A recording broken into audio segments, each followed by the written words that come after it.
Nós te adoramos, Rei da Glória. Aleluia. Aleluia. Glória a Deus. Obrigado, Espírito Santo. Abra sua Bíblia comigo, por favor.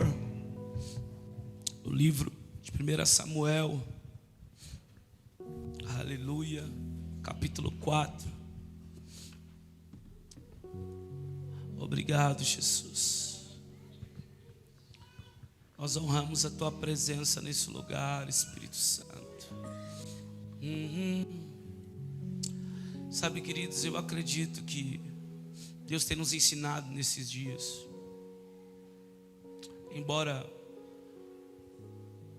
muitas pessoas dizem que em ambientes como esse, nem todos conseguem de fato captar a mensagem, e bem poucas pessoas são aquelas que vivem a mensagem.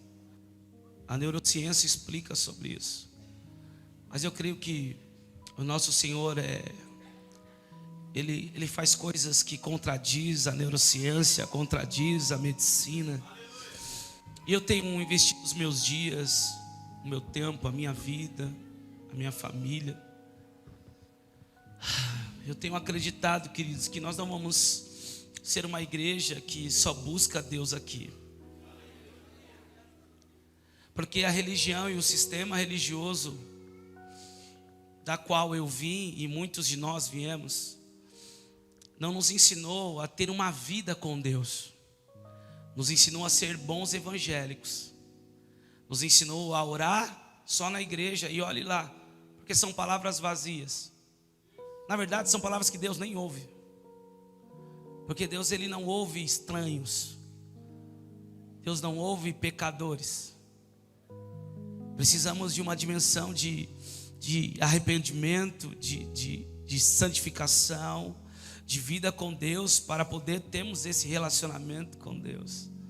Então eu não quero acreditar que nós estamos aqui dia após dia, culto após culto, para poder sermos uma igreja que fingimos que somos espirituais. Aleluia.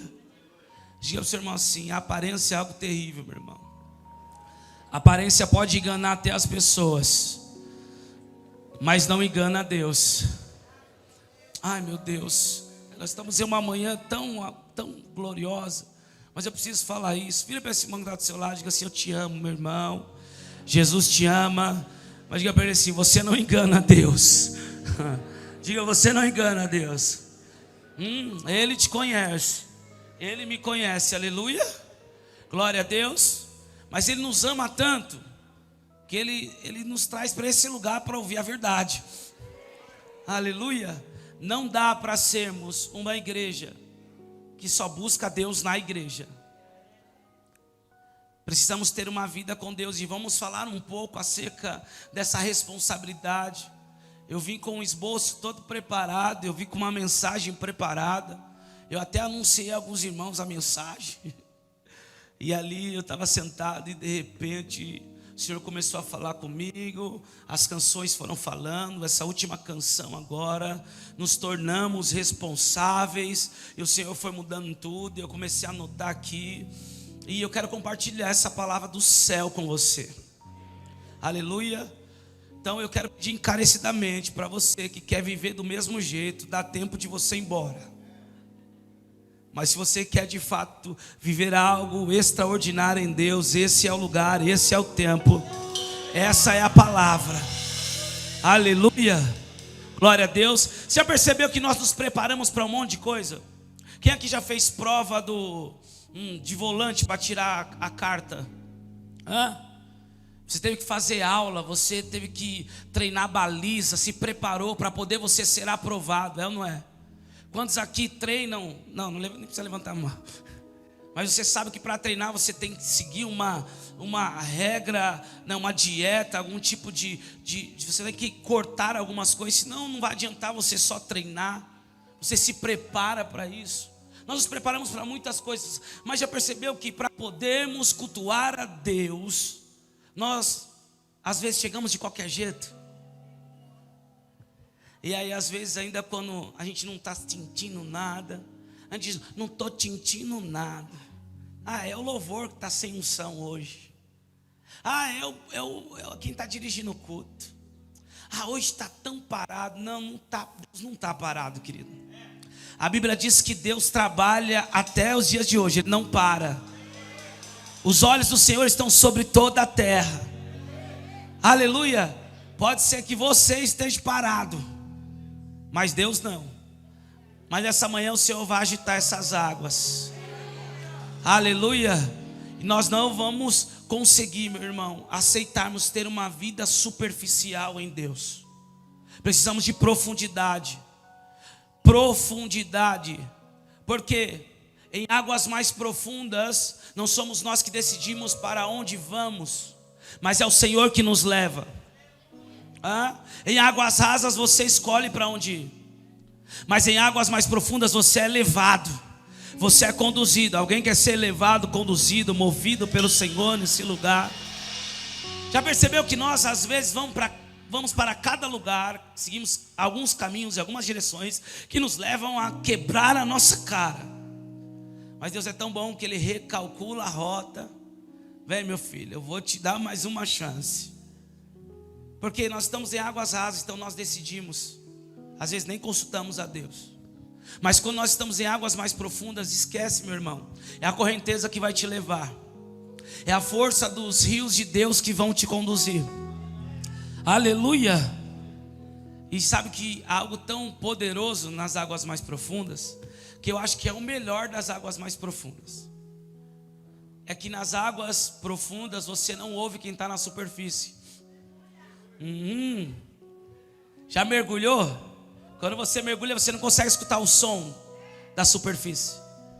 Então quanto mais profundo em Deus você estiver, menos você vai conseguir escutar a voz da superfície, do mundo, do inimigo, de quem vive uma vida superficial. Aleluia. Abra sua Bíblia comigo em 1 Samuel, por favor. Tem alguns minutos aqui. Eu queria te desafiar nessa manhã a arrancar a palavra do altar. Estamos aí numa maratona. Desde quando entregamos a vida para Jesus. E algumas pessoas estão viajando, né? Pegaram um feriado prolongado aí. Outras pessoas estiveram aqui na conferência de mulheres. Queridos, eu recebi cada palavra. Que conferência poderosa. E ontem foi o encerramento daqueles, né? Aquele fim de festa que ninguém quer ir embora da festa. E aí a gente vamos acabar, e o povo, vigília, vigília. Vamos acabar, gente. Eu não vou embora. Esse povo é maluco. Gente, teve uma irmã que voou 16 horas só para poder ver o que está acontecendo aqui. Gente que veio com a caravana lá da IAP Bahia, pastora Jasna, 10 pessoas da Bahia. Veio uma caravana, mais de 20 pessoas do Rio de Janeiro, só para desfrutarem daquilo que nós estamos desfrutando nesses dias. Foram dias muito poderosos. Abra sua Bíblia aí, 1 Samuel capítulo 4. Tem alguém que está conosco pela primeira vez aqui? Levante a mão assim, por favor. Você que está pela primeira vez. Se você está aqui pela primeira vez, levante a sua mão assim, para a gente conhecer. Não? Hoje não tem nenhum visitante? Rapaz, então eu acho que sou eu que estou de visitante aqui. Tem bastante rosto novo aqui, mas acho que é novo para mim, né? Acho que sou eu que estou muito fora, né? Aleluia. Eu queria tanto ficar aqui, gente. Aí toda vez que eu estou aqui eu quero tanto viajar. Aí eu entendi que eu não tenho que querer nada. Eu tenho que só deixar os rios me levar. Aleluia. Vamos lá. 1 Samuel capítulo 4, verso 12. O senhor está muito elegante hoje, viu, seu Jorge? Rapaz, eu vou chegar nesse nível ainda. Aleluia. Glória a Deus. Verso 12. Diz assim, vamos para o 15, é melhor, 15. Ora, Eli estava com 98 anos, os seus olhos já não se moviam, e ele não podia ver. O homem disse a Eli: eu venho da frente de batalha, eu fugi de lá hoje mesmo. Eli perguntou-lhe: o que aconteceu, meu filho? Então o mensageiro respondeu: Israel fugiu dos filisteus. Houve grande matança entre o povo. Além disso, os seus 2 filhos, Ofni e Finéias, foram mortos e a arca de Deus foi tomada. Quando ele fez menção da arca de Deus, Eli caiu da cadeira para trás, junto ao portão da cidade, quebrou o pescoço e morreu. Ele era um homem velho e pesado, e havia julgado Israel durante 40 anos. A nora de Eli, a mulher de Finéias, estava grávida e próxima do parto. Quando ela ouviu estas notícias de que a arca de Deus havia sido tomada, e de que seu sogro e seu marido tinham morrido, encurvou-se e deu à luz, porque as dores lhe sobrevieram. Quando ela estava morrendo, as mulheres que a ajudavam disseram: não tema, porque você teve um filho. Ela, porém, não respondeu, nem fez caso disso, mas deu ao menino o nome de Icabô, dizendo: foi-se a glória de Deus. Ela disse isto porque a arca de Deus havia sido tomada, e por causa de seu sogro e de seu marido. E falou mais: foi-se a glória de Israel, pois a arca de Deus foi tomada. Amém? Toma o teu lugar aplaudindo ao Senhor por essa palavra. Hoje o meu pedido para o Senhor é: deixa a glória descer, Senhor. Deixa a glória descer sobre nós. Queridos, como eu falei a vocês, eu tinha preparado uma mensagem. Que mensagem poderosa, queridos. Mas Deus, Ele me deu tudo. E isso começou na primeira oração, na oração de início. E eu fui perguntando ao Espírito Santo, Ele foi me confirmando. E nós precisamos compreender que Deus, Ele é um Deus que respeita a organização. E quando eu digo organização, não estou falando de organização ou instituição. Eu estou falando da nossa organização. Deus é um Deus educado. Deus é um Deus que olha para mim e para a tua vida. E Ele espera chegarmos a um nível de maturidade e de organização para Ele começar a fazer o que Ele tem prometido para mim e para você, ou para Ele começar a fazer aquilo que Ele já preparou para mim e para a tua vida. Deus não é um Deus desorganizado. Deus não é um Deus baderneiro. Deus não é um Deus de bagunça. Deus é um Deus santo. Deus é um Deus poderoso. Deus é um Deus de critérios. Deus é um Deus de regras. Deus é um Deus de leis. Deus é um Deus que zela pela sua palavra. Deus é um Deus que trabalha na vida de pessoas maduras. Nós precisamos compreender que tem muitas coisas que Deus não fez na nossa vida ainda, porque precisamos nos posicionar de forma correta e assumirmos a nossa responsabilidade como filhos de Deus. Como filhos de Deus não podemos mais andar de forma desorganizada ou aceitar a desorganização na nossa vida. Porque nós temos uma responsabilidade, e a responsabilidade é não perder a glória de Deus. Olhe para o seu irmão e diga assim: não perca a glória de Deus. Diga para ele: não perca a glória de Deus. Nós precisamos assumir uma responsabilidade de zelar pela glória de Deus, de manter a glória e a presença de Deus na nossa vida. O Ciro deu um testemunho de um homem que eu me espelho muito, E era para mim estar com ele agora nesse mês, mas Deus, ele tem as suas agendas e creio que o ano que vem estaremos juntos. Cash Luna, um pastor admirável. O centro econômico do país está voltado para a igreja.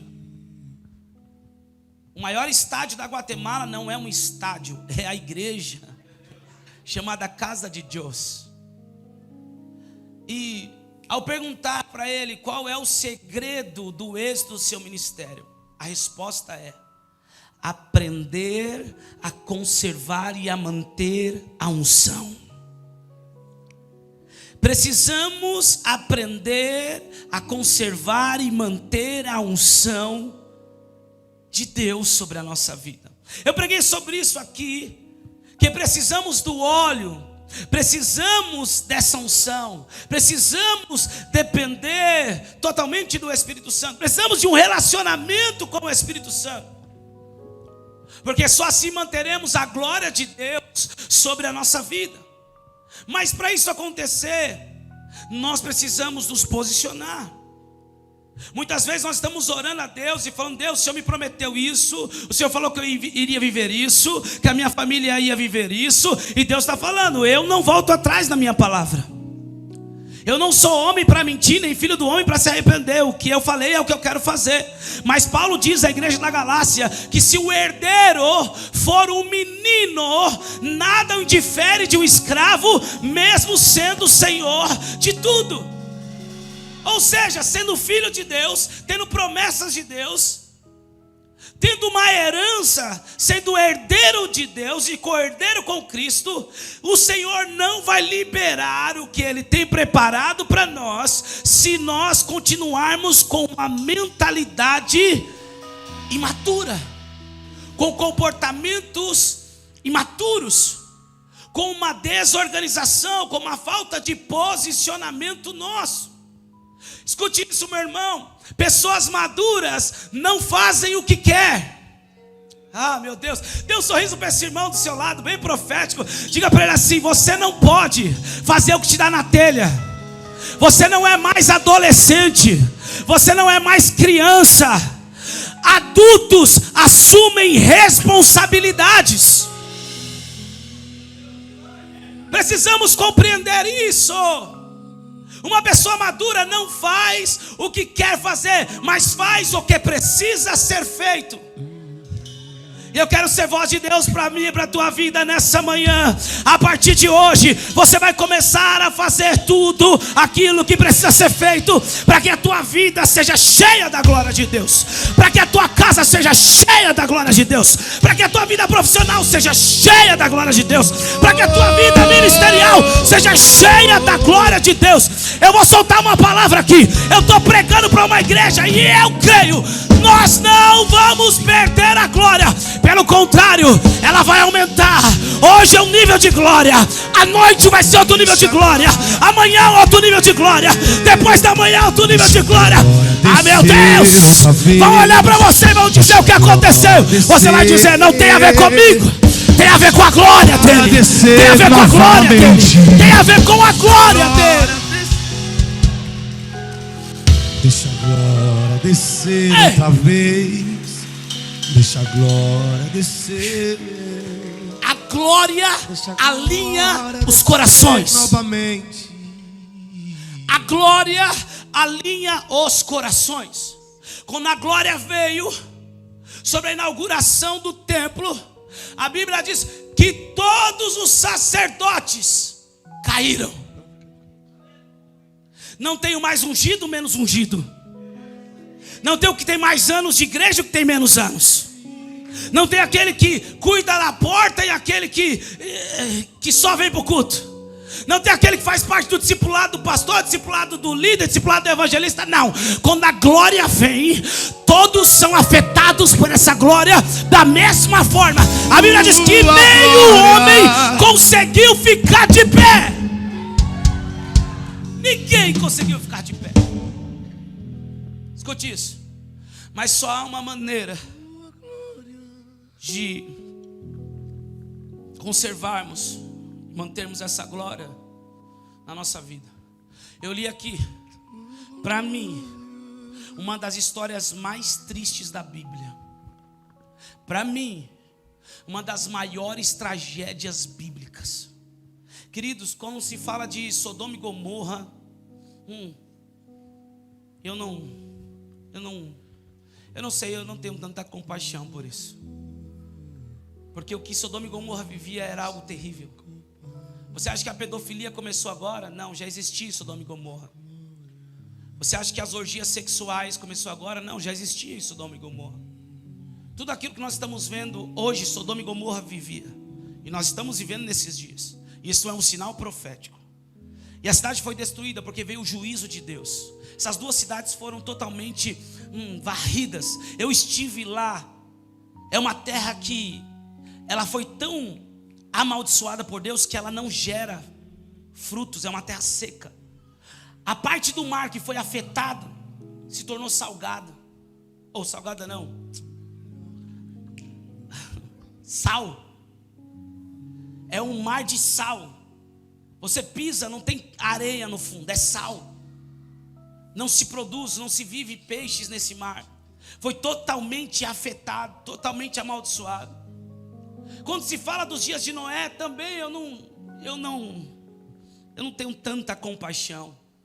Porque Deus levantou um homem e esse homem começou a ser a voz de Deus.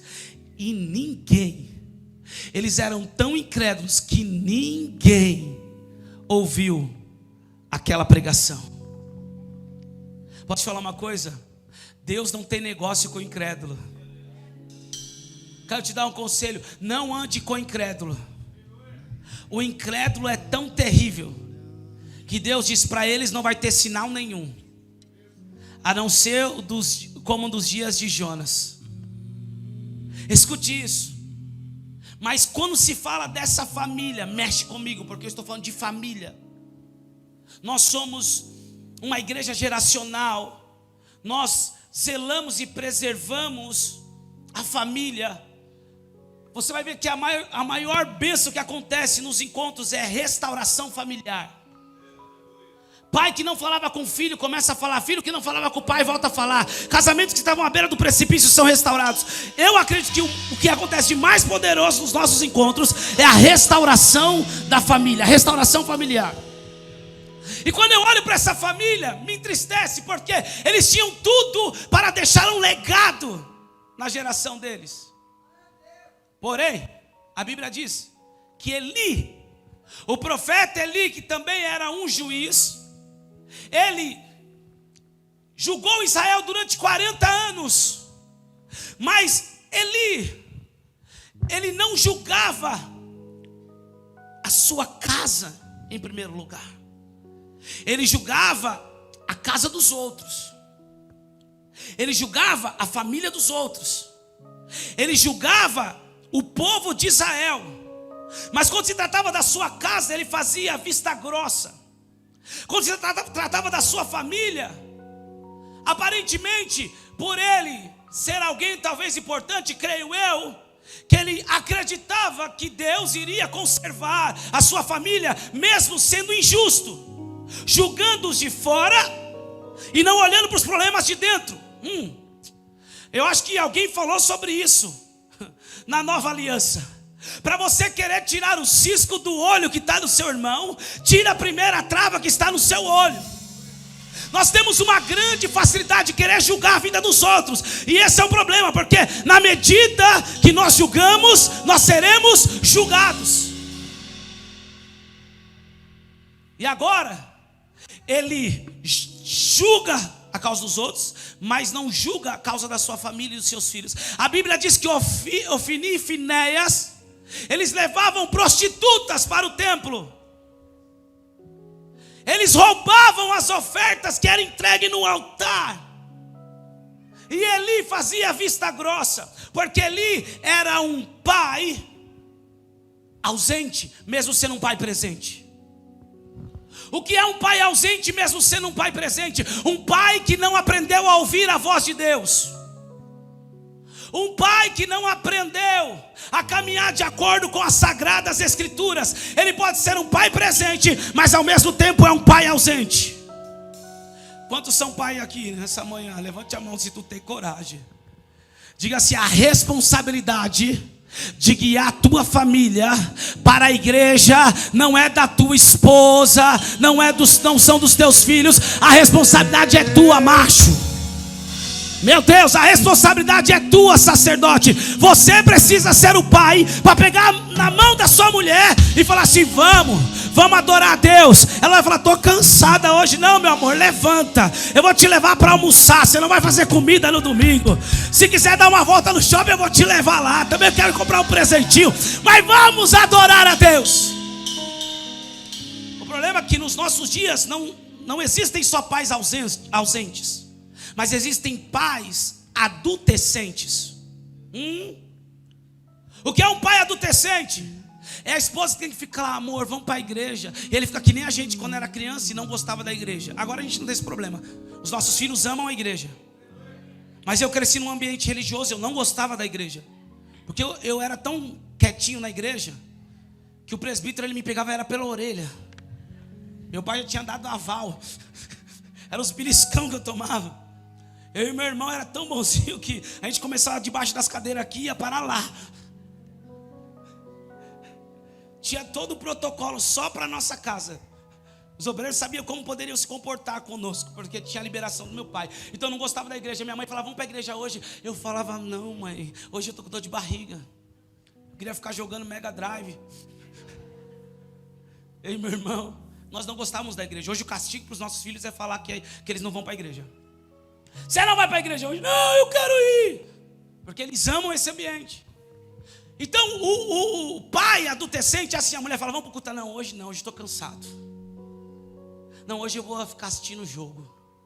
Porque ele não entendeu que a responsabilidade de conduzir a família a Deus não é da esposa e nem dos filhos. A responsabilidade é dele.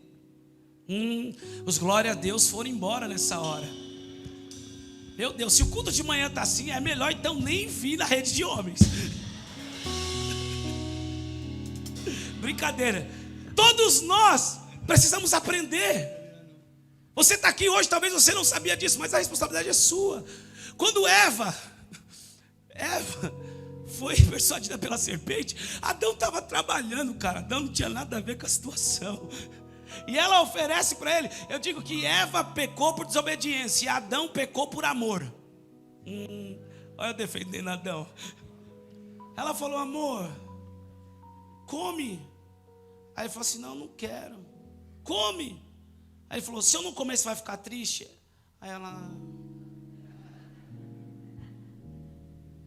ele vai lá e come. Peca. Mas quando peca, o que Deus faz? Ele chama Eva? Não. Primeiro ele chama Adão. Porque a responsabilidade é do homem. Eli era um pai presente, mas ausente, porque não sabia disciplinar os filhos. Não sabia direcionar a sua casa. Não sabia julgar as causas da sua família. A Bíblia diz que Deus envia um profeta à casa de Eli e diz: a sua descendência não terá posteridade. A sua descendência acaba. Você não vai ter herdeiros. Olha que algo terrível. Não tem ninguém da semente de Eli. Todos morreram. Deus exterminou, Deus acabou, Deus amaldiçoou a descendência dele ao ponto de não existir mais ninguém. Eli era um homem velho e gordo, como a Bíblia diz. Sabe o que é isso? A história, os historiadores dizem que Eli começou o seu ministério na cadeira. E ele continuou o seu ministério inteiro sentado na cadeira. Não era um homem que se levantava, que se posicionava de forma correta. E nos nossos dias, infelizmente, nós estamos vendo muitos homens dessa forma. Muitas pessoas que se tornaram obesos espirituais. Se alimentam. Estão como o profeta Eli. Eu conheço todas as leis, eu conheço como funciona o tabernáculo, eu conheço como funciona os sacrifícios, eu conheço como funciona o culto, eu conheço como funciona tudo. Mas da minha cadeira eu não levanto. Eu não. Eu estou aqui tranquilo. A Bíblia diz que por causa desse pai negligente, veio a ruína da sua descendência. A descendência de Eli padeceu. Os seus 2 filhos foram para a guerra com o exército de Israel. E como Deus já disse, que ele estava sendo reprovado por Deus, Israel perde essa guerra. Escute isso. Israel perde a guerra por causa de um homem negligente. Por causa de um pai negligente. O maior exército e o exército mais poderoso daquela época perde a guerra.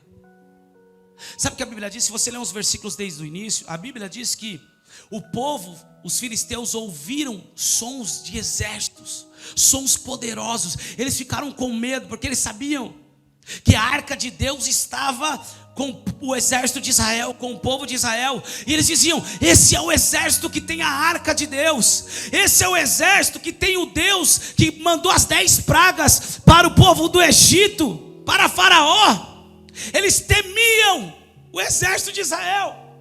Mas por causa de um homem negligente, um pai negligente, o exército mais poderoso daquela época perde a batalha. E não só perde a batalha, os seus 2 filhos morrem na batalha. Ofni e Finéias são assassinados na batalha. Escute isso. A Bíblia diz que Eli está sentado na cadeira e o mensageiro vem com as notícias da guerra. O exército de Israel fugiu, os que sobraram.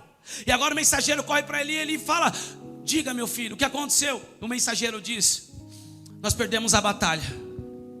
Nós perdemos essa batalha. Uma parte do exército fugiu, mas eu tenho uma outra notícia. Qual é a notícia? Os seus 2 filhos morreram. Ofni e Finéias foram assassinados. Escute isso. Ele ficou ainda sentado na cadeira. Mas a pior notícia de todas foi: a arca de Deus foi levada. A Bíblia diz que na hora ele cai para trás, quebra o pescoço e morre. Ele começou o seu ministério na cadeira e ele terminou o seu ministério na cadeira. Porém, pela sua negligência, o exército perdeu a batalha. Os seus 2 filhos morreram. E o povo de Israel perdeu a arca de Deus. Agora, a sua nora está grávida do seu filho Finéias. Poderia deixar uma próxima descendência. Porém, quando ela ouve que o seu sogro morreu, ela ouve que o seu marido morreu, ela começa a sentir dores de parto. E agora, ao dar à luz, ela também está morrendo. E quando o bebê nasce, antes de nascer, ela ouve que a arca de Deus também foi levada. Então ela coloca um nome no menino antes de morrer. E o nome dele era Icabode. Se foi a glória de Deus. Se perdeu a glória de Israel. E ela morre. Escute isso. Há muitas pessoas e há muitos lugares que não sabem, mas já tem o nome de Icabode. Você entra no ambiente e diz: já se foi a glória de Deus. Você entra na casa e diz: já se foi a glória de Deus.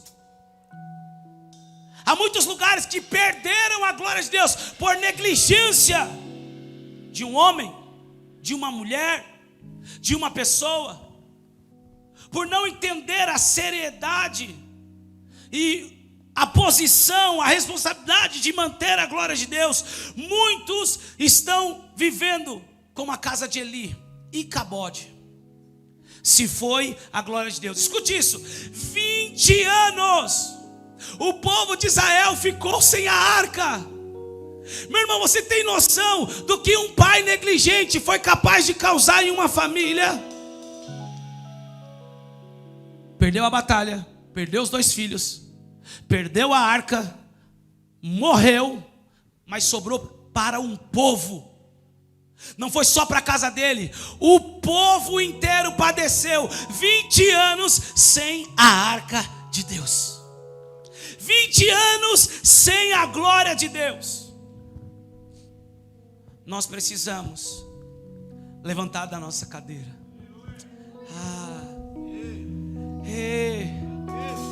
Nós precisamos nos levantar, igreja. Nós precisamos nos posicionar, igreja. Precisamos de homens posicionados dentro da sua casa. Precisamos de mulheres posicionadas dentro do seu lar. Precisamos de homens posicionados no seu trabalho. Precisamos de homens posicionados diante do mundo. Precisamos de homens posicionados diante dessa geração. A negligência no sacerdócio em muitas famílias, a negligência na sociedade, a negligência em várias áreas de muitas pessoas. Mas eu preciso me posicionar e dizer: eu não vou permanecer obeso, cansado em uma cadeira. Eu não vou morrer em uma cadeira. Eu vou me levantar, porque eu não vou perder a glória de Deus. Nada se compara. Pastor, como eu posso manter a glória de Deus?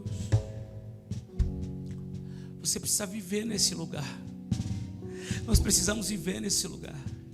Esse lugar não é um lugar de visitação. Esse lugar é um lugar de habitação. Nós, como filhos de Deus, precisamos habitar no lugar onde a glória de Deus está. Precisamos acessar essa glória, manter essa glória. A Bíblia diz que para poder o sacerdote acessar esse lugar de glória, chamado Santo dos Santos, era necessário se consagrar o ano inteiro. Uma vez no ano ele entrava para oferecer sacrifícios, fazer um ritual na pedra do holocausto, matava um animal, o sangue era aspergido, pegava numa bacia, tinha todo um ritual, não vou entrar nisso. Mas esse primeiro sacrifício aponta para arrependimento. Sabemos que aponta para o sacrifício de Jesus também, mas aponta para o arrependimento. Como eu posso fazer, pastor, para poder manter a glória? Primeiro, eu tenho que ter uma vida de arrependimento. Estamos em uma manhã gloriosa. Eu preciso dizer para você, meu irmão, pecado ainda é pecado, e pecado não confessado tem salário. Salário do pecado é a morte. Aí começa a ir embora a glória de Deus. Precisamos entender uma vida de arrependimento. Esse dia eu falei para um discípulo, ele falou: está difícil para mim, eu não consigo ouvir, eu sou isso, eu sou orgulhoso, eu sou dessa forma. Eu falei: eu não sou diferente de você, meu filho. Ele: como assim, apóstolo? Eu disse: eu sou homem como você, eu sou tentado como você, eu tenho uma natureza adâmica como você. Ele falou: então como você vence isso? Eu disse: porque todo dia eu estou me humilhando debaixo da poderosa mão do meu Deus. Sabe o que é você dizer para Deus? Deus, eu estou aqui, eu te agradeço pela minha vida, eu te agradeço pelo fôlego de vida, mas eu preciso ser sincero. Eu sou um pobre, miserável pecador, Senhor. Me arrependo dos meus pecados, me arrependo das minhas falhas. Faz a lista, meu irmão. O problema é que nós aprendemos a ser bons evangélicos. Tem um monte de bom evangélico que não vão nem bater na porta do inferno, vão descer direto. Eu disse isso ontem para os pastores ali na reunião. Ei, o diabo não tem problema com novas igrejas sendo abertas de forma negligente. O diabo não tem problema com falsos sacerdotes abrindo igrejas, com pessoas que saem de rebelião de igreja abrindo igrejas. O diabo não tem problema com isso, ele fica feliz, porque ele sabe que um falso sacerdote, um sacerdote negligente, ele vai conseguir ainda juntar umas 30 pessoas e vai ser usado para ferir essas 30 pessoas. E cabode, se foi a glória de Deus. O diabo não tem problema em deixar os crentes dentro da igreja. Ele tem problema quando os crentes começam a aprender a verdade. Aí ele se preocupa, porque quando tem verdade, meu irmão, nós não vamos mais viver na ignorância, nós não vamos mais viver como imaturos. Então tudo aquilo que ele tinha de argumento contra mim, contra a tua vida, ele não vai poder usar mais, porque estamos vivendo como uma igreja madura, como filhos maduros. Ele não vai ter mais acesso, ele não vai mais bagunçar na nossa vida, na nossa casa, na nossa família. Sabe quais são? Qual é o segredo dos maiores homens de Deus que eu já estudei? Dos grandes avivalistas, que eles eram grandes homens de Deus diante das pessoas, mas servos rendidos e humilhados diante de Deus.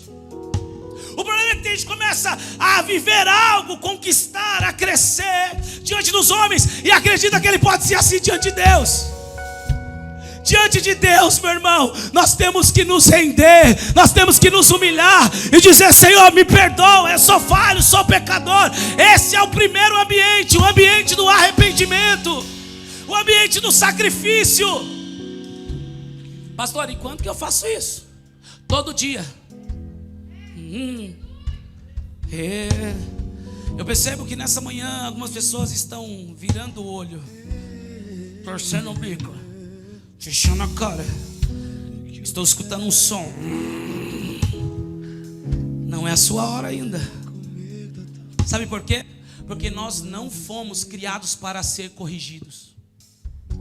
Então quando vem a correção, nós não queremos aceitar. Nós fomos criados para governar. Porém, por causa de uma queda e de um pecado, todos nós nascemos com uma natureza adâmica, pecaminosa, que quer nos levar sempre a viver ao contrário. E por isso a palavra vem para nos direcionar e nos corrigir. E nós não gostamos. Mas a verdade da palavra é que nos liberta.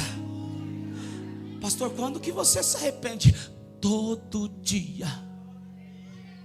Quando que você se humilha diante de Deus? Todos os dias. Fazem mais de 15 anos. Estou contando um segredo para você. Você quer viver algo poderoso em Deus e não quer que o diabo tenha acesso à tua vida, à tua casa, à tua família, às tuas finanças. Você precisa aprender a se humilhar diariamente diante de Deus.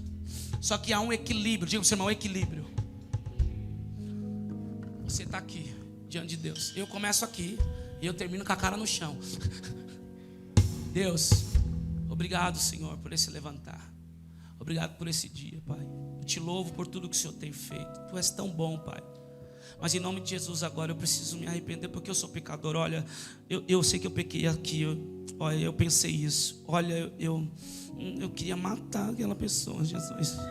Olha só, eu queria dar o troco, eu queria pagar na mesma moeda. Olha, aqui eu paguei na mesma moeda, hein? Estou lembrando, Senhor. Ó, eu me arrependo de tudo isso, Pai. Me perdoa dos meus pecados. Me purifica com o sangue de Jesus. Eu não quero ser encontrado diante do mundo espiritual e diante do Senhor com culpa, com manchas, com rugas, com máculas. Senhor, me lava, me purifica com teu sangue. Sabe qual é o problema? Nós aprendemos a pecar no varejo e pedir perdão no atacado. Você pecou. Vou falar, aqui nem todo mundo é pecador aqui, né? Aleluia. Então aqui pelo menos 3 pecados por dia você comete. Chacoalha seu irmão e diga assim: olha, isso não é acusação, isso é ensinamento. Aí o cara peca 3 pecados no dia. Quando ele vai falar com Deus: Deus, me perdoa por todos os meus pecados, amém. Não é assim que funciona. Não é assim. Não é desse jeito. Você precisa confessar o seu pecado. Primeiro se arrepender, confessar. Porque só assim um advogado fiel e justo vai saber do que te perdoar. Mas Deus sabe o que eu pequei, Ele está vendo. Mas precisa confessar. Eu já falei isso aqui no outro culto e eu vou falar de novo. Chacoalha esse irmão que está do seu lado. Diga para ele assim: Deus não é o professor Xavier do X-Men. Ele é onisciente, mas Ele não é telepata. Ele sabe o que você está pensando, mas Ele quer ouvir da tua voz. Ele quer ouvir de nós. Eu confesso, Senhor, esse pecado. Me perdoa, me purifica. Só que é um equilíbrio, porque há uma boa parte dos cristãos que cresceram na religiosidade, que aprenderam a se humilhar diante de Deus. Só que se humilham tanto, pedem perdão, se arrependem, e aí vão descendo. Aí vão descendo e eu sou um verme do carrapato, Jesus, eu não sirvo para nada, olha só. Deus, eu sei que essa pobreza, essa miséria é porque eu sou santo, todo santo é miserável. Deus, olha, as pessoas estão se levantando contra a minha vida porque eu não prospero, mas eu sei que essa falta de prosperidade é santidade, porque os ricos não herdarão o reino do céu. Eita, uma bagunça, uma falta de interpretação bíblica, um negócio de doido, cara. E Deus está falando, que bagunça é essa? Deus, eu não sirvo para nada. Ah, Senhor, mas eu sei que minha vitória vai ter sabor de mel. Quem me viu passar na prova e não me ajudou, Jesus. Eu sei fazer direitinho, né? Sabe por quê? Porque eu já vivi assim. Eu já vivi dessa forma. Precisa ter um equilíbrio.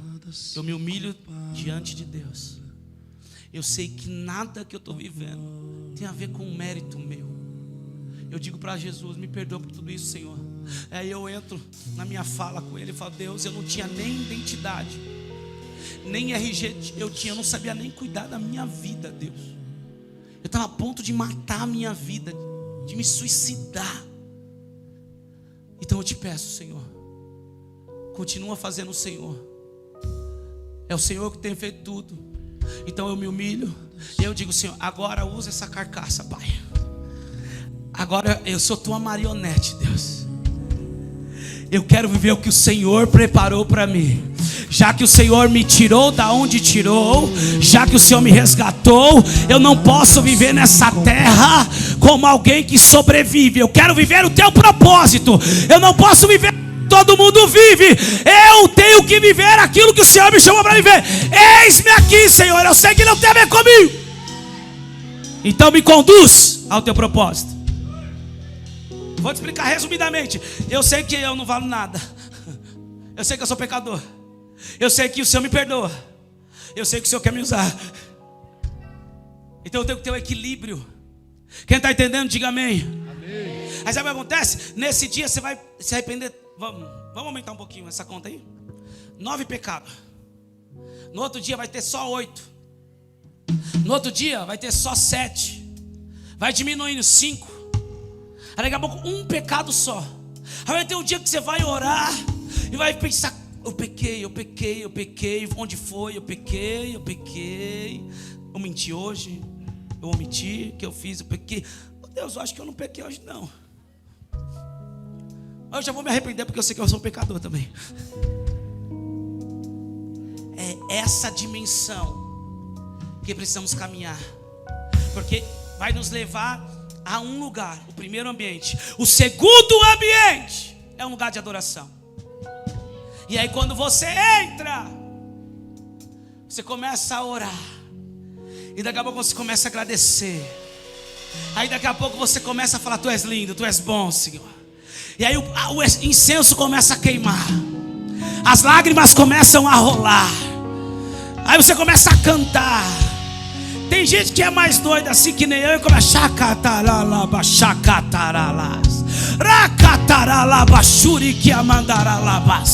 começa uma canção nova em língua. Os vizinhos que me aguente. Primeiro dia que eu mudei, ele já sabia que tinha um crente no prédio. Começa a adorar. Você não quer parar mais. Aí sem perceber você entra para o terceiro lugar. Esse é o lugar da glória. Esse é o lugar chamado Santo dos Santos. E nesse lugar não é você mais que faz, não é você mais que fala, não é você mais que adora.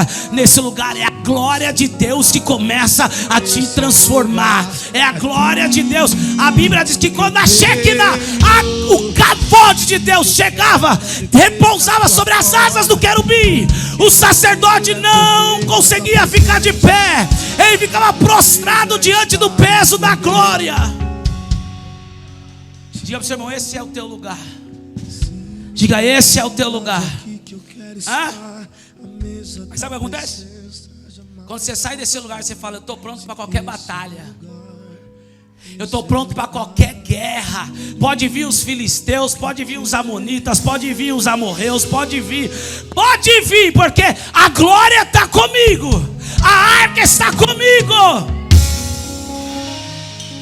Eu não tenho mais tempo, mas a Bíblia diz, 2 Samuel capítulo 6, que agora Deus, ele rejeita Saul. Escute isso. Eli foi reprovado por Deus. Os filhos de Eli, Ofni e Finéias morreram. E se foi a glória de Deus, mas Deus tinha guardado um menino. Um menino que cresceu dentro da casa de Eli, mas não fazia parte da família. Um menino chamado Samuel. Enquanto Eli estava preocupado com outras coisas, enquanto Ofni e Finéias estavam com as prostitutas, enquanto eles estavam roubando, enquanto eles estavam fazendo aquilo que não era para fazer, Samuel estava dormindo do lado da arca.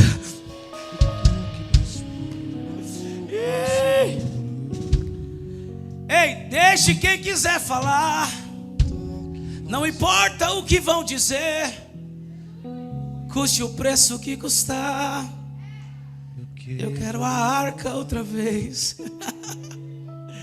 Durma do lado da arca. Às vezes, pastor, fulano está fazendo isso, Beltrano está fazendo isso, aconteceu aquilo. Estou tranquilo, eu estou do lado da arca. Mas pastor, você não, eu tô dormindo com a arca. Eu tô acordando com a arca. E agora, Deus levanta Samuel como profeta em todo Israel. E Deus fala para Samuel: Samuel, você vai julgar agora as causas. E Samuel estava tão tranquilo, bonitinho. E o povo falou: não, a gente quer um rei, a gente quer um rei, a gente quer um rei. Aí Deus falou: então Samuel, vamos dar um rei para esse povo. Aí Samuel vai ungir Saul, o homem mais bonito de Israel.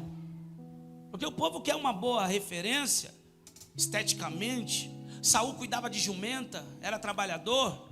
Agora Samuel unge a Saul, rei de Israel. Só que é um problema. Saul era orgulhoso.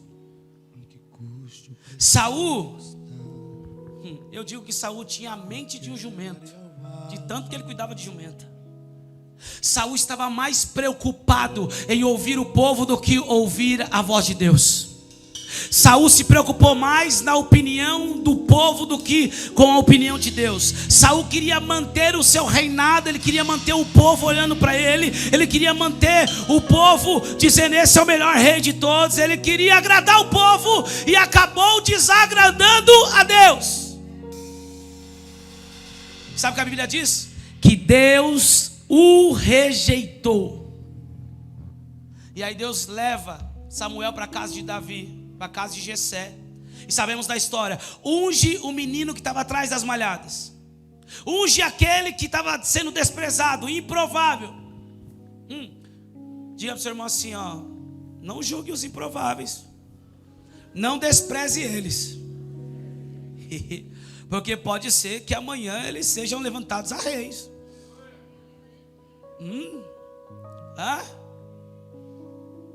Não despreze, querido.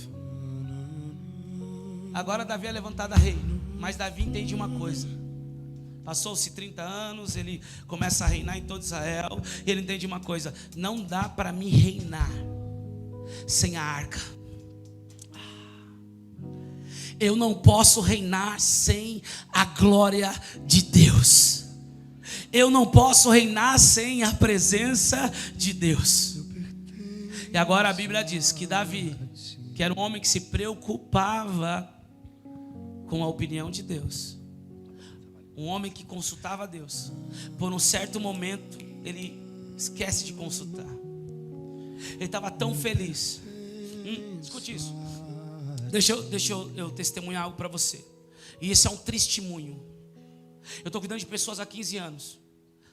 Queridos, eu vejo pessoas chegando na presença de Deus quebrada, arrebentada, alcoólatra, viciado, mulheres sem esperança, mulheres que não podiam gerar, mulheres que ninguém da família teve um casamento, uma vida totalmente arrebentada.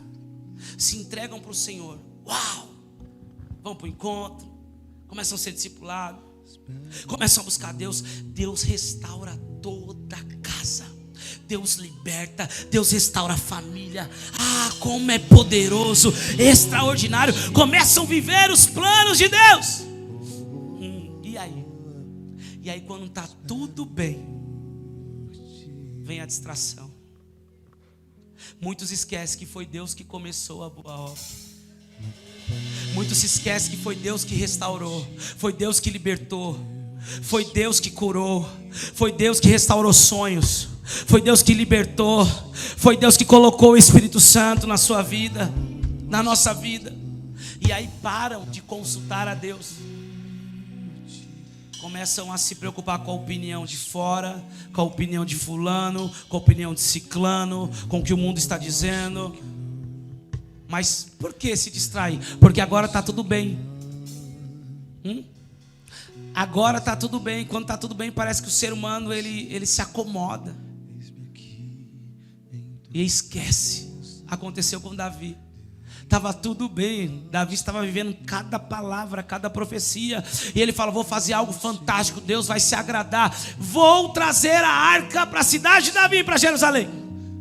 Vamos fazer o seguinte, prepara o melhor carro, prepara os bois mais fortes, adorno na carruagem. Vamos agora, pega ali os levitas, vamos conduzir a arca. E a Bíblia diz que agora Davi está conduzindo a arca de novo, fazendo algo bom, uma boa intenção no que ele estava fazendo. E os bois tropeçaram. E agora, usar numa boa intenção vai segurar a arca para ela não cair. E a Bíblia diz que abriu uma ruptura em Uzá, e ele morreu naquele lugar. E aquele lugar ficou conhecido até os dias de hoje como Pérez Uzá. Davi disse: o que eu fiz? Deus está irado, porque Davi tinha uma boa intenção, estava tudo bem. Davi pensou que ele estava fazendo e agradar a Deus, ele estava na sua razão, no seu direito. Eu preciso levar a arca, então vou levar desse jeito, vai ser assim, assim. E Deus reprovou a atitude de Davi. E agora o seu amigo morre, e Davi fica preocupado: o que eu vou fazer? Diga para o seu irmão assim: o que começou em Deus precisa continuar em Deus. O que começou em Deus precisa terminar em Deus. Não dá para começar atrás das malhadas e quando estiver reinando, querer fazer o que quer, querer fazer o que dá na telha. Não é assim que Deus trabalha. Não é assim que nós vamos carregar a glória. Isso é perigoso. Se você começou consultando e dependendo de Deus, quando estiver reinando, continue consultando e dependendo de Deus. Tua presença, meu irmão, por isso que eu odeio o diabo, porque ele sabe que o ser humano sempre cai. Quantas pessoas eu vi assim? Começam tão bem, restaurados, prosperando, fluindo, e aí começam a fazer o que dá na telha. Começam a ouvir quem está do lado de fora, a se preocupar com o que o povo está falando, com o que fulano está falando, e param de olhar para a arca, param de carregar a glória de forma correta. Aí sabe o que acontece? Se arrebentam, casamento é destruído, uma descendência comprometida. Aquilo que era alcoólatra, quando volta, 7 vezes pior. Aquele que era drogado, quando retrocede, 7 vezes pior. E agora fica muito mais difícil para essa pessoa voltar, porque muitas vezes ela não reconhece que a culpa foi dela, que foi ela que se distraiu e precisa se arrepender de toda distração.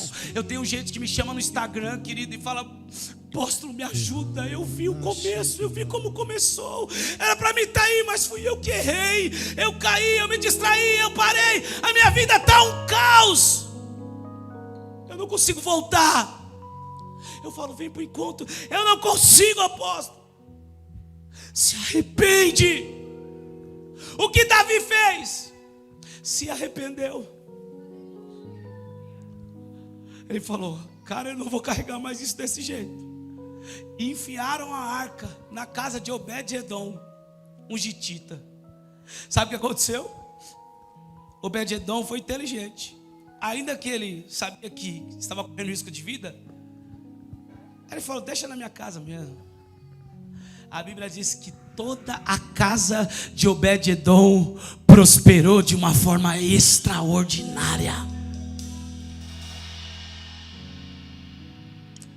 Para prosperarmos, querido, naquilo que Deus tem para nós, precisamos da glória de Deus na nossa casa. Que saudade de uma casa de paz. Quando eu pregava sobre isso, eu chego dentro da casa de paz e falo: gente, agora a presença de Deus está entrando. Mas imagine Obed-edom, sabendo que o rei estava carregando a arca, o homem segundo o coração de Deus, que Deus ungiu, um levita tocou na arca e morreu. Agora ele chegando para a família dele: olha, gente, o rei mandou a arca para nossa casa, só que a arca matou o amigo e levita. Então ele chegou para a família conjecturando e disse: é o seguinte, nessa casa aqui agora, ninguém mais assiste a Globo. Passa por aqui. Passa por aqui. No que eu vá. Obed-edom chegando na casa dele: ó, minhas filhas, meus filhos, é o seguinte, nessa casa aqui, Big Brother nunca mais.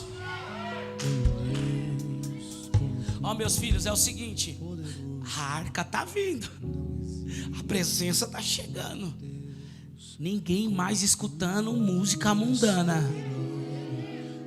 Aí eu falo: ai papai, mas escutar música do mundo não é pecado.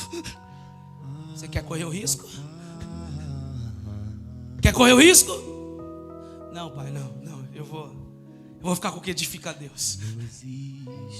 Olha, a arca está chegando. Tá brigado? Faz as pazes. Perdoa quem tem que perdoar. Pede perdão para quem tem que pedir. Porque a arca está chegando. Agora a casa alinhada, organizada, posicionamento, responsabilidade. A Bíblia diz que a arca ficou 3 meses na casa de Obed-edom. Meu Deus, eu vou soltar uma palavra aqui. Tem gente que vai colocar essa palavra em prática. Meu Deus, estamos no mês 6. Até o final de setembro vai acontecer como aconteceu na casa de Obed-edom. Todo o bairro, toda a família, toda a parentela vai ouvir dizer: Deus abençoou a casa dele, Deus abençoou a casa dela. E vão perguntar o que aconteceu. É que a arca chegou, é que a arca entrou, é que a presença encontrou um lugar de responsabilidade, um lugar de organização. E não existe nenhum Deus como tu. Ele é soberano. Não existe. Diga para o seu irmão assim: não é de qualquer jeito que se carrega a glória.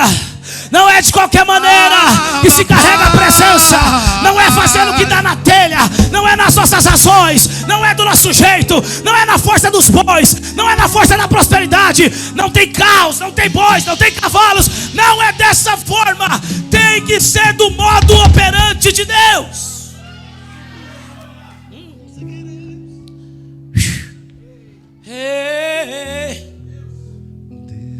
Não é de qualquer maneira, querido. Se você quer desfrutar dessa prosperidade na tua família, não é de qualquer maneira. Eu tenho um pedido carinhoso para você: organiza a tua casa.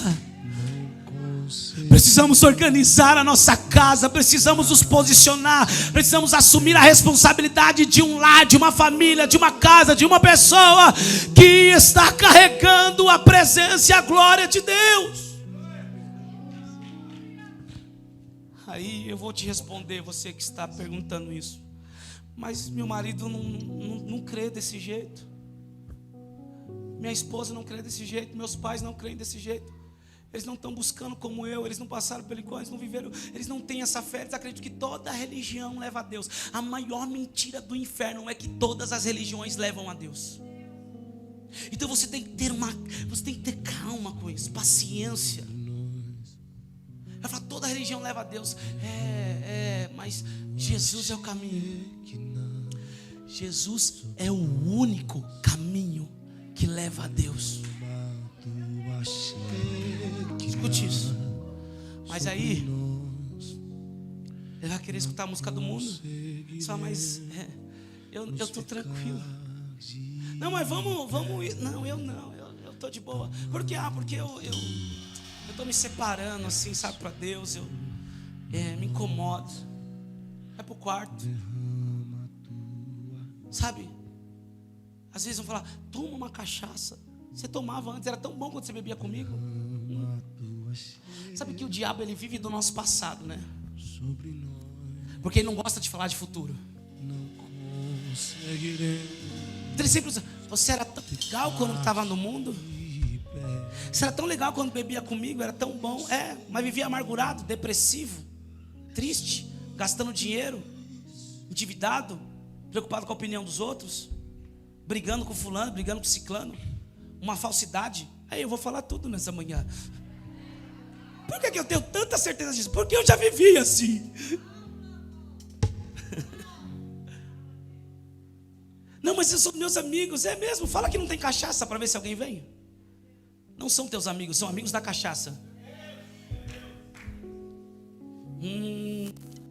Quanto amor, tanto amor. Só você não compactuar, você não pode julgar, você não pode apontar, mas você diz, não é mais para mim. E aí vão olhar e falar, mas está diferente. O que está acontecendo? Aí vão começar a olhar na tua vida. Alguém diferente, que não faz o que o mundo faz, que não está preocupado com o que o mundo está falando, mas que está feliz, crescendo, prosperando, casando, gerando filho. Ah, meu Deus, vivendo as bênçãos de Deus. E vão olhar, não é que, rapaz, ele está diferente, mas está dando certo. Aí vão perguntar para você, o que aconteceu? Você vai dizer, é que eu decidi carregar a glória de Deus. É que eu decidi carregar a arca de Deus. Eu decidi carregar a presença de Deus. Escute isso. Agora Davi se arrepende, sabe o que ele faz? Vamos fazer diferente.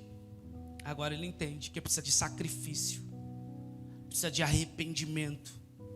Ele fala, cada 6 passos nós vamos fazer um sacrifício. Queridos, eles demoraram dias para levar a arca de Deus de volta, porque a cada 6 passos eles paravam para fazer um sacrifício. Sabe que quando eu perguntei isso para Deus, Deus me demorou para responder, mas o Espírito Santo é tão lindo que Ele nunca responde assim como a gente quer, como a gente espera. E eu orando, Deus me responde, por que 6 passos o sacrifício? E eu fui procurando teologicamente e achei algumas coisas e falei, cara, não tem algo a mais. O Espírito Santo me responde, porque 6 passos é um sacrifício. E aí um dia eu estava me arrumando para ir para o culto, esperando a Andressa, né, como sempre. Aleluia.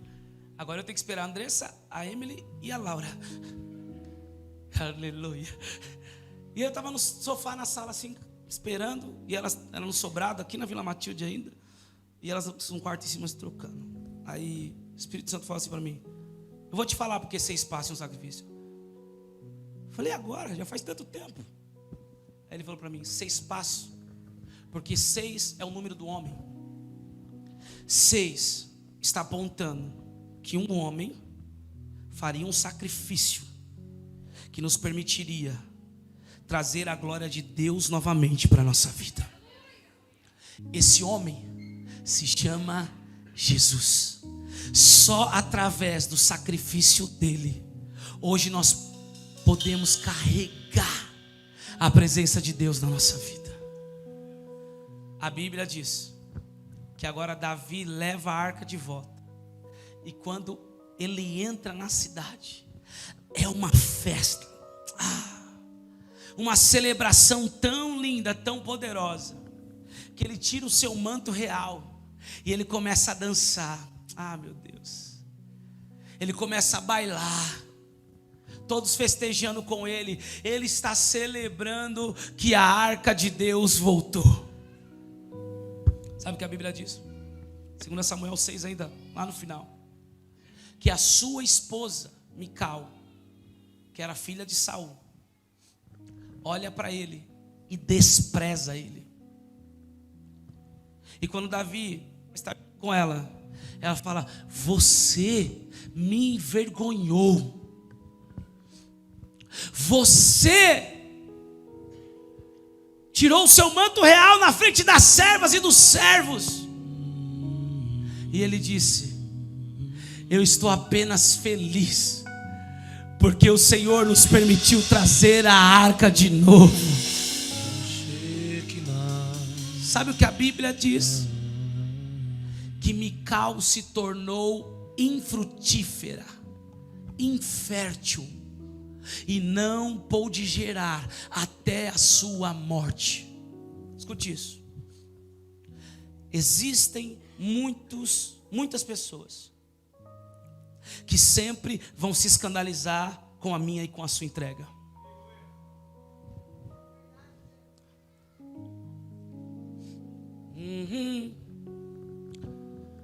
Vou te contar um breve testemunho e acabo aqui. Não é vingança gospel, tá? Mas eu me lembro que eu cheguei na igreja. Quando eu cheguei na igreja, eu usava a calça jeans larga e a barra para dentro da meia. Oxi. Nem me vestir eu sabia. Ganhava R$444, trabalhava de domingo a domingo, 6 por 1, uma folga no domingo, no mês. Lavador de panela oficial. Tinha meninas que queriam se aproximar de mim, e os pais diziam: não, ele não. Ele a qualquer momento vai recair e voltar para as drogas. Outra, ele não tem nenhum futuro para te oferecer. Isso chegava aos meus ouvidos, dentro da igreja. E o diabo falava assim: ó, sai. A igreja é pior que o mundo. As pessoas são falsas, fofoqueira. Vai. E eu amando Jesus. Aí comecei a prosperar, comprei uma moto. Me criticaram até umas horas. Moto é perigoso, como você está carregando sua noiva de moto? Aí melhorou, casamos, a Andressa ficou grávida. Como você carrega sua mulher na moto?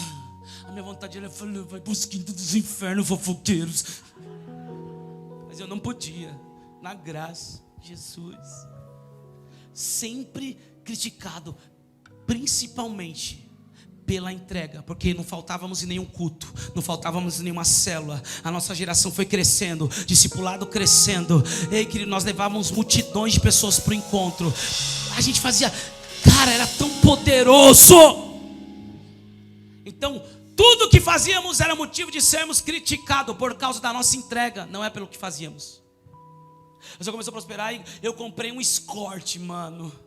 Sapão 97. Eu andava e raspava o chão, parecia o carro dos Flintstones. Aí criticavam, humilhavam, desprezavam. Mas o meu carro era o único que levava a vida para a igreja, cara. E aí diziam assim para mim: você foca muito na igreja, você foca muito nas coisas de Deus. Você precisa focar mais nos seus estudos. Eu sei que isso é verdade. Você precisa focar mais na sua vida. Como que você casou e vai pagar aluguel? Como que você, cara, vai casar desse jeito? Você tem que financiar um apartamento. A mentalidade do pobre brasileiro, né? O sonho da casa própria. E aí vai dizendo: você tem que comprar sua casa própria. Você que tem esse sonho, depois a gente vai para um seminário do DK, vamos mudar essas coisas aí. Você vai entender que, deixa para lá, isso é outra coisa, né, Rogério? É outro tipo de conversa. Vai, você tem que fazer isso, você tem que entrar no financiamento de 72 meses. Cara, mas eu ganhava 1.500, a Andressa 1.000. A gente ia viver para pagar apartamento. Como que eu vou casar? Então não casa, espera. Mas eu vou pecar, eu não vou conseguir esperar 10 anos pagando um apartamento.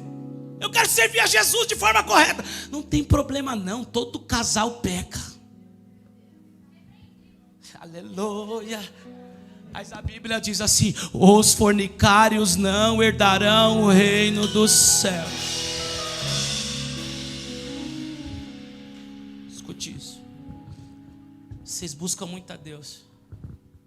Aí tinha um que falava assim, o filho de pastor: eu não vou ser pastor. Tá maluco?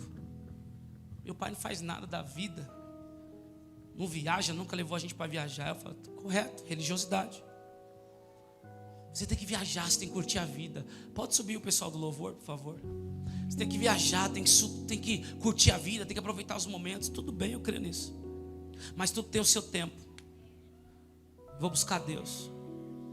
Foca na faculdade, foca naquilo. Resumindo a história. Todas essas pessoas hoje, escute isso, não é vingança gospel, mas o Senhor, Ele nos leva a entender que quando você paga um preço, vale a pena. Todas essas pessoas hoje, os pais que me humilharam porque não tinha condições, nenhuma das filhas estão na presença de Deus. Uma delas virou lésbica. Outra está perdida por aí, entrou na prostituição, está. As pessoas que falavam para mim, viajam, isso, curte a vida, eles não conseguem me seguir no Instagram, porque eles não conseguem acreditar em cada lugar que Deus tem me levado, porque eles nunca saíram do Brasil. Sabe o que eu estou querendo dizer para você? Que vale a pena você se posicionar, assumir a sua responsabilidade em carregar a arca de Deus. Pessoas que estão vivendo a mesmice, estão vivendo o que todo mundo vive, porque fizeram o que todo mundo faz. Deus quer te levar a viver algo diferente, meu irmão. Deus quer te levar a um rompimento, meu irmão. Fui avançando nos negócios, fui crescendo, e olhava para mim um lavador de panela. E agora? Tá aí. Queridos, todo mês tem gente me chamando para a sociedade. E eu digo, tô fora. Todo mês tem gente ligando e falando, me dá um conselho, me dá uma direção. Ei, políticos estão nos procurando para pedir conselho. Por que isso? Tem a ver conosco? Tem a ver com alguém que decidiu se posicionar e carregar a glória de Deus. A minha pergunta é: você vai começar sentado? Vai permanecer sentado? Ou você vai se levantar para viver aquilo que Deus projetou para você? Quantos estão dispostos a se levantar para carregar a glória de Deus? Mical aponta para esse tipo de pessoa. São pessoas que sempre vão criticar a sua entrega, mas delas mesmas não sai nada. A maioria dessas pessoas não tem amigos. A maioria das pessoas ninguém quer estar perto, e ela quer obrigar as pessoas a ficarem perto delas. Controle. São pessoas infrutíferas. Não geram nada, não tem frutos bons. A pessoa diz, não vou ficar perto dele porque ali só vai vir problema, só vai vir isso, só vai vir aquilo. Não tem um fruto bom. Por quê? Porque são pessoas que vivem criticando a entrega do outro. Quero te dar um conselho, queridos. Fujam das Micaus. Fujam dessas mesas. Fujam desses lugares aonde estão criticando a sua entrega, porque toda entrega tem uma colheita. Toda semeadura tem uma colheita. Pastor, eu não semeei nada até aqui. Chegou o tempo de você semear. Pastor, eu vi que eu sou a Mical na história. Eu vi que eu sou o pai negligente na história. Então o Senhor está nos dando uma oportunidade de se arrepender. Pastor, eu sou aquele que só quero fazer o que me dá na telha. Chegou o tempo de se arrepender e assumir responsabilidades diante de Deus. Pastor, eu sou aquele que a minha casa é uma bagunça, mas eu acho que minha casa é de Deus. Chegou a hora de organizar a casa. Pastor, eu nunca entrei no Santo do Santo. Chegou o tempo não só de você entrar, mas de você habitar nesse lugar de transformação. Icabode não será um nome para nós. Icabode não será um nome para a tua casa. Icabode não será um nome para a tua geração. Não vão dizer, ao olhar para aquela família, eu tenho um nome, e se foi a glória de Deus. Pelo contrário, vão olhar para mim, para a tua vida, para mim, para a tua casa, vão dizer, uau, ali tem glória de Deus. Está como a casa de Obed-Edom. Começou a prosperar de uma forma poderosa. Se coloque de pé, por favor.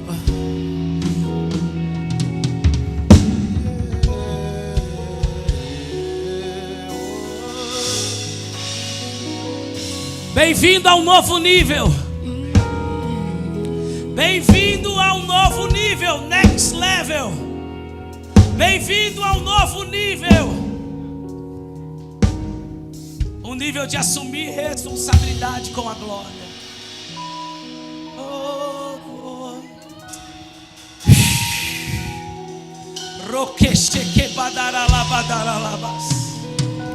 Talvez você está entendendo porque algumas coisas paralisaram.